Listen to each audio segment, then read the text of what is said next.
Hello everyone, I'm here today to do a review of After Sappho by Selby, Wynn, Schwartz, and this is longlisted for the Booker Prize this year. And this book is basically sort of vignettes looking at the life of different women of the 19th, 20th century, like that time, the turn of the century, and it just looks at mainly women that are either sapphic, lesbian, or feminist, and also Oscar Wilde is also there, and the author tries to reimagine the lives of these people. Some of the things there are true, some of the things are imagined. There is not really any plot, let's say. I think one of the most striking things of this book is the way it's told, the vignettes. There is some points in which the we is used as a collective of these feminist lesbian people that encompasses the wishes of a population that was overlooked at the time.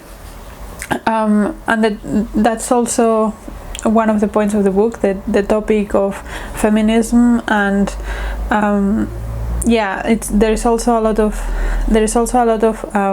mention to Sappho and the Lesbos island and what was going there in the Greek times, and taking those ideas and those experiences back to the 19th, 20th century with these women. So there is a lot of literary baggage to this book. There is a lot of references to different authors, some of which I knew, some of which I didn't. I think the most known one was Virginia Woolf, but there was also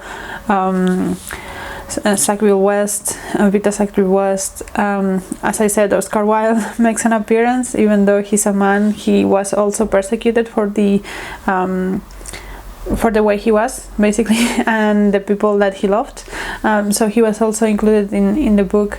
There are other authors, mainly authors and literary people, that were shown in this book.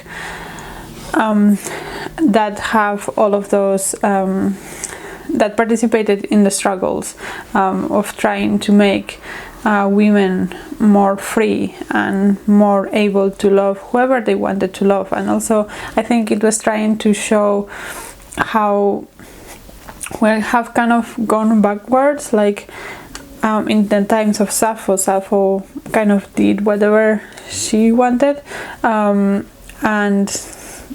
even though it was like a very secluded part of the world at the time where she was able to do these things, we went into a time in the 19th, 20th century with women having a lot less rights that Sappho had, and they were reclaiming some of those liberties. So that's more or less the idea of the book. It's kind of difficult to describe because there is no plot, there is no there is no structural things to talk about, but that's the idea. For me personally, I think there were too many people that the book looked at, too many characters, if you can call them that, even though they are real people, and many of them I didn't know. I think you have to know a lot about literature, and you have to be very literate in this specific area of literature to be able to get the book. I think that's something I have heard other people say, that it's very inaccessible. I think that it's doing some interesting things, but many of them went over my head because I didn't know the people, I didn't know the references of the people. Even if you know who Virginia Woolf is, you might not know the details of her life, so then you do not get all those references in either. So it's not just about knowing who the people are, it's a lot deeper than that. And for people that are knowledgeable on that, it's probably a very good book, but personally for me, because I'm not into that so much, it just went over my head. I didn't get the references, I didn't get any of the interactions, if they were real, they were not. I didn't know what was real and what was not real, and it just, yeah, to me it just felt that this was written by a very smart literature student that wanted to show all of her knowledge.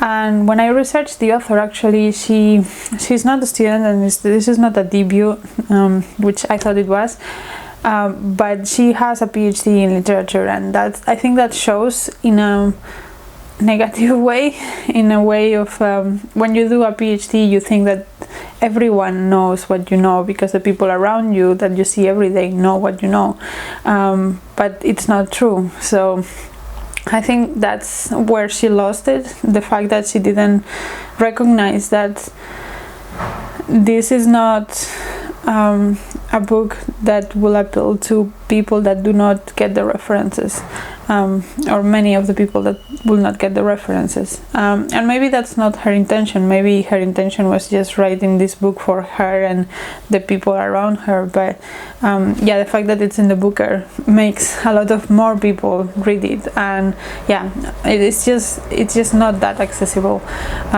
So I have kind of mixed feelings about it, because I can recognize there are some interesting things going on, but I cannot appreciate them because I don't have the background, and I think most people won't have the background to appreciate what this book is doing. So yeah, those are my thoughts on After Sappho. Let me know if you have read it, what you thought about it, and until next video, bye.